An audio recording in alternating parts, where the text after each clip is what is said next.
Greetings. Greetings. What's up, people? Welcome to the Saturday Chat. Where we're gonna talk about what's up, literally. Indeed, yeah. We are, for our Sunday shout out this week, we are jumping right into a retro shout out that is the Four Non Blondes' What's Up. So, what's up? What's up? This song, Four Non Blondes, very big. I remember it from my formative years, we'll say. Yeah. It was played a lot on the radio. A lot. My question for you is the band Four Non Blondes. Yes. This was their only album that they released, was Bigger, Better, Faster, More, I think it was called. Had this song, What's Up, on it. I don't know of any other hits. And they disbanded. So they toured off of this album. They were banned for about 4 or 5 years. And maybe They were banned maybe 4 years. Yeah. And then gone, disbanded. Yep. What's the question though? So my question is, one hit wonder? No. What? No, sad story. I mean, the thing is, I think with a one-hit wonder, so what I read was they did have a sophomore album that was unpromoted, and so it fizzled. I read that they only had one album that was released. Maybe that's why. So they disbanded while they were in the studio.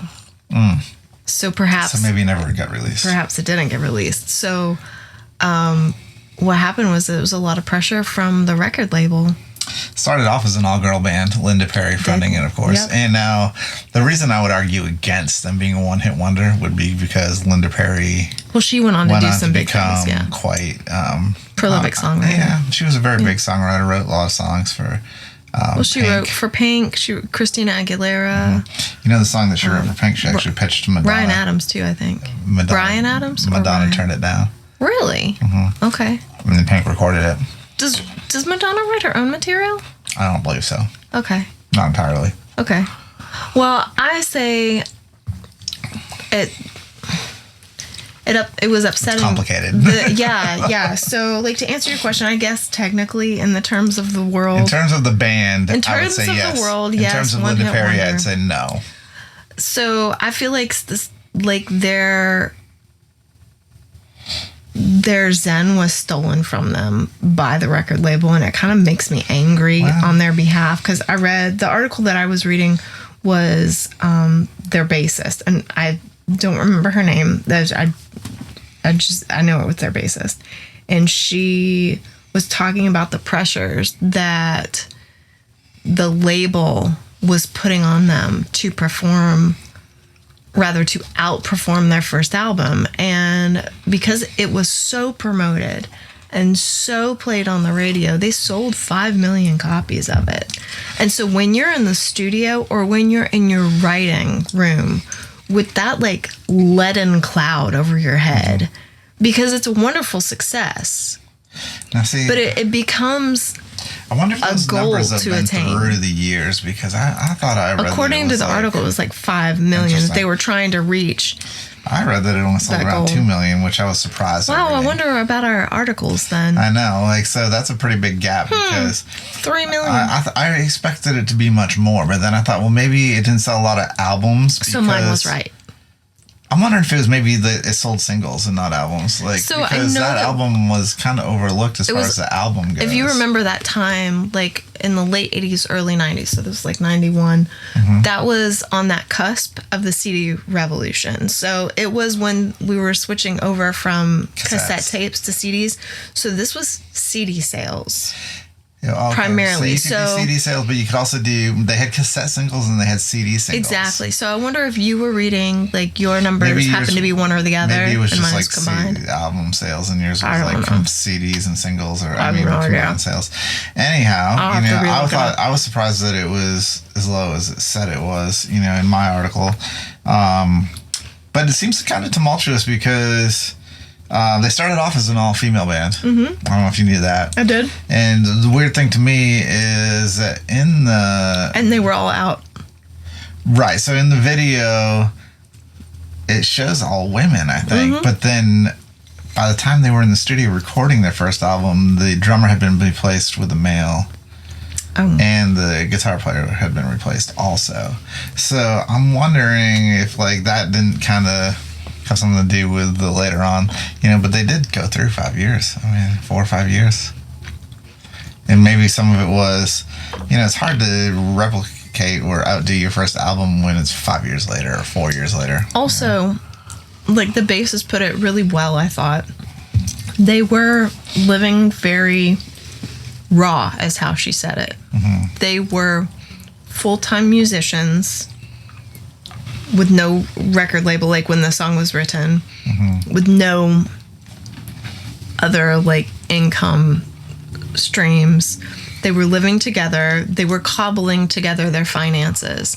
So she said that translated to being really raw and honest in their music. And I wonder, as they were facing some sort of success, like it definitely affects your music. That I've heard many people say that it's harder to write songs like that are relatable if you're comfortable. Because you become comfortable in a certain thing, So it depends on what you're writing, I think. Because if you're writing songs like Fish, for instance, although nobody would claim that they're the greatest songwriters in the world, probably, they'd have their own thing going. But when you're telling stories and it's whimsical, just because you get rich doesn't make it unrelatable anymore, right? Or because you have financial success, let's leave it at that. Or because they're busy. They were busy touring that album. Like that really takes away from the creative juices when you're outputting. If your success is just on the emotions that you have from poverty and having to work a 9 to 5, then sometimes it's hard to translate once you have the success, because you lose some of that driving motivating factor. You forget? Do you forget? I think I've heard it said that it's just like, it's like the urgency in the... Like starving artist is a for real thing. Like you lose some artistry. Like you lose your blues. No, I don't think you lose your blues. I think it's more like it's... It becomes like it can feel disingenuous, or not. Right. Just not honest. But also, let's just say how hard it is to write a song. Yeah. That resonates with people, let alone multiple songs. Right. So... Well, the article that I was reading, from the perspective of the person, they were all living together. They were engaging in extracurricular activities in their room down the hall, and heard Linda Perry beginning this song, stopped what they were doing, and came down to her room and said, "What are you playing? Interesting. Finish it. I need to hear more." She thought it felt like so familiar to her soul. She said, "Does this sound like something? Am I plagiarizing something?" And her bassist was like, "No, finish this. Finish this. It's beautiful. It needs to be out there." And she said that the first time that they played it in a room of people, she watched it resonate with the crowd. So there are some songs that are like that. They resonate. There's no better way to put it. They just resonate with a giant. Sometimes it can be lyrics, sometimes it can be melody, sometimes it can be musical. It's just a matter of what it does and where it is and who it hits with. This song has... Some songs grow on people. This song has stood the test of time because she wrote it with a particular political angst in mind. However, because it didn't come right out and say people or party or whatever, it stood for just angstiness. Like you get up and you just want to yell at the sky. What the heck is happening right now? So yeah, it's relatable in that regard. Here's an interesting tidbit. As an aside, like you talked about them hearing him play down the hallway or whatever. So I guess they all say. So they were in a part of San Francisco, and also she was friends with the lead singer from Third Eye Blind. And she recounts that they used to get together and play each other songs they were working on, and as before they were published. And she played him this song, and he played her "Semi-Charmed Kind of Life." And then years later they recounted like, "Oh yeah, like we were sitting in a room and She played me What's Up, and I played her. I played her Semi Charm Kind of Life. Like, when it was like, and then of course, I think he said that between the two songs, they had sold like 16 million records or something. That's amazing. So to be that like math there would make it seem like What's Up was probably it's kind of cool to be there in the genesis of some of that happening. Yeah, like it's like a scene, having a scene or people that work together and rise together. I pondered. I was actually at the dentist. They got the music playing in there and whatnot, and Toto's Bless the Rain Down in Africa. Africa, thank you. That was playing, and the dentist walks in, and I was in the middle of my ponderment, and I just said it out loud. I was like, do you think they knew when they wrote this song how big it would be and how many people it would touch? Because I've watched children's choirs do versions of it. People across the world love that song. And I wonder if some of these songs, like as they sort of happen to the artist, do you recognize as an artist when something like that kind of happens to you? I doubt it, because, and here's why. For that song in particular, they were studio musicians that used to play in other bands together, and then they just decided they wanted to do a band together. Toto? Yeah. Oh, wow. So they're all like major studio LA sessions guys. Well, I know some of that is production too. Like some of the magic that happens is because of the production of it. So that's how their band started, but also they're highly proficient and highly technical, and I think that when something that's highly technical and really hard catches on, or like really evolved musically, I think it's even more special than the simple thing that catches on sometimes, for some reason, because it's harder. People, from what I understand, from what I view anyway, people don't like, sometimes people find complexity harder to relate to, and they don't know why. Like musical complexity? So it's weird that it's gotta transcend. Like, it doesn't matter whether it's hard or easy, but it still has to transcend. What I guess what I'm getting at is that it's easy to write a good song. It's really hard to write a great song that resonates with everybody. It doesn't matter whether it's complex or simple, but just because the pool that's out there, especially with rock musicians and the whole movement of rock and roll in the 60s and 70s in the culture, the pool tends to be a lot more simpler songs. So, of course, you're going to have a higher number of simpler songs resonating with people. The shallow end. Yeah, right. Because just because it's accessible and people can get into it. It's safer. You can have a limited guitar ability and write a 3-chord song and write a catchy melody to it. Yeah, you know what I'm saying? Yeah. So there's that. But the overall thing of knowing that you wrote a great song, I think some people don't even understand they wrote a great song even after it's had wild success, because think of all the artists that are like, no, I hate that song. That they wrote a great song. No, it's you're not wrong. They don't think it's a great song. Like a prime example would be Radiohead with Creep. Well, I think they're just tired of it. I don't know that they think it's... They never liked it. Some people say they never liked it. Some people will say that the song they wrote, they never liked it, was their least favorite on the album, and that was the one that became resonated. Huge. It might be, a lot of times I've seen it where it's like a producer will help them write a song at the very last minute because they need another song, they put it on the album, and it blows up and it's huge. I wonder though, something like Creep or some of the things that... Okay, so I think I'm coming from my own perspective. Some of the narrative that I make up or characters that I make up to write a darker song, it's not myself. Mm-hmm. It's not me that's done the things or is experiencing the things that I'm writing about, but it's a character that I've fleshed out in my brain that has a story to tell that I tell through song, right? So I wonder if some of those things that they don't like, maybe they be in those places. Maybe they tapped into a darker side of the mind, and it's like you have to. Because when I'm singing one of the songs, I try to step into that character's shoes. For instance, Gypsy River. There's a person that has been abused. A hard life. Yeah, abused throughout their life and experienced a lot of lack and their story that they're telling. So that's not me. I don't feel that way, but I try to step into that character's shoes in order to deliver the song with believability, with their kind of feeling, being a bit of an actress through song, right?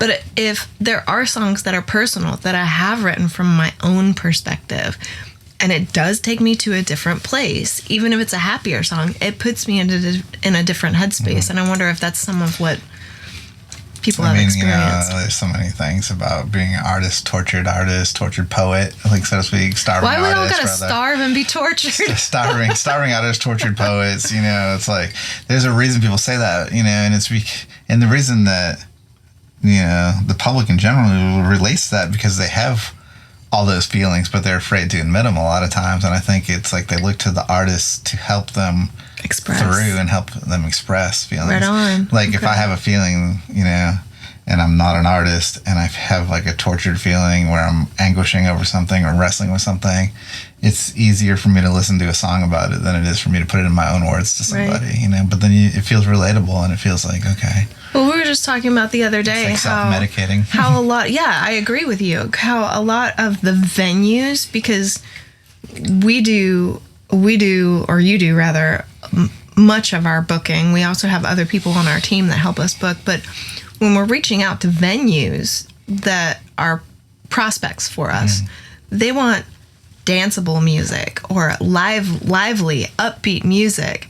And I was like, okay, but really what resonates with a crowd that we've seen gig after gig are the ballads, the really moody music. It's not that upbeat is not good. That's not even it. It's just the thing that connects deeper is the darker. Right. They say that people want to dance, but let's face it, like, the dancing days were in like the 80s and 70s. Does anybody know how to dance? People don't even dance anymore, and it's like, I don't understand if you keep an audience and they're interested in what's going on, then that's really the ultimate win, right? So I mean, I guess people dance at like hip hop shows and things. I don't know. Okay, I could see that. But I think that like rock shows, not so much anymore, and maybe sometimes in some ways, like, I think at our shows, yes, at like festivals, like where it's like we're playing more like jam centric music and there's like a groove and things going on.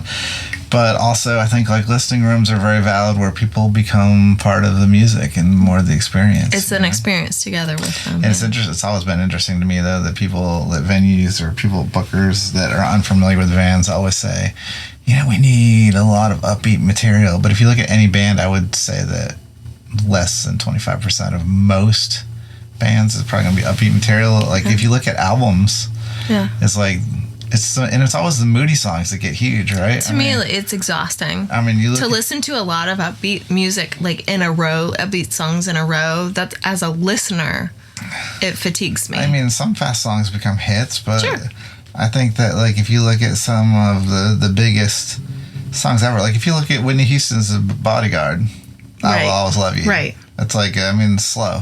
It's a slow song, If you look at, I can't even think off the top of my head, like, what other songs. Maybe, like, if you have, I was going to say pop music, but even pop music, like Whitney Houston is still, you're still getting at mid-tempo tops. Yeah. And it's like, there's been huge songs that are upbeat, but I think that the ones that like The Devil Went Down to Georgia. Time again. Maybe.